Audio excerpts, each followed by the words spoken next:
Opposition جماعتوں نے grand alliance بنانے کی تیاری کر لی ہے۔ پہلی مرتبہ اپوزیشن کی تمام اہم جماعتیں سابق اسپیکر اسد قیصر کی رہائش گاہ پر سر جوڑ کر بیٹھ گئی ہیں۔ بنی گالہ میں مولانا فضل الرحمان، شاہد خاقان، محمود اچکزئی سمیت اپوزیشن کے اہم رہنماؤں کا اجلاس جاری ہے۔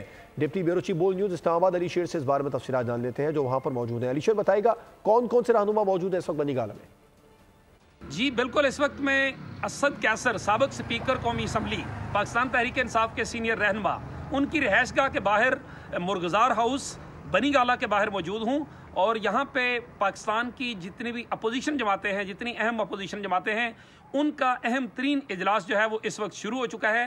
اس اجلاس میں تحریک آئین پاکستان کے سربراہ محمود خان اچکزئی، سابق وزیر اعظم اور پاکستان عوام پارٹی جو ہے اس کے سربراہ شاہد خاقان عباسی، JUI کے امیر مولانا فضل الرحمان، یہ سارے یہاں پہنچ چکے ہیں۔ جنید اکبر پاکستان تحریک انصاف خیبر پختونخوا کے صدر جو ہیں، جنہوں نے حال ہی میں اہم اعلان کیا کہ وہ اسلام آباد کی طرف دوبارہ مارچ کریں گے، اور خیبر پختونخوا میں 8 فروری کو جو بڑا ایک جلسہ ہونے جا رہا ہے پشاور میں، اس کے حوالے سے بھی مشاورت جاری ہے کہ وہاں اس میں اپوزیشن کی تمام جماعتیں جو ہیں وہ شرکت کریں۔ اسد قیصر صاحب نے یہ ان اپوزیشن رہنماؤں کے اعزاز میں کھانا دیا ہے، اور ذرائع کا یہ بتانا ہے کہ اپوزیشن اتحاد جو ہے وہ جو ہی اس کی کوئی شکل بنے گی تو پھر وکلا جو ہیں ان سے رابطہ کیا جائے گا، وکلا جو ہیں ان کو بھی اپنی تحریک میں شامل کیا جائے گا۔ اسی طرح سے پیکا ایکٹ کے خلاف جو میڈیا ہے اس کو بھی اپنے ساتھ لے کے چلا جائے گا، اور ممکنہ طور پہ ایک گرینڈ اپوزیشن الائنس میڈیا، وکلا اور سول سوسائٹی ان سب کے ساتھ ملا کے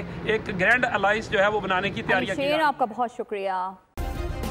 سبسکرائب کریں اور بیل دبائیں تاکہ کوئی خبر رہ نہ جائے۔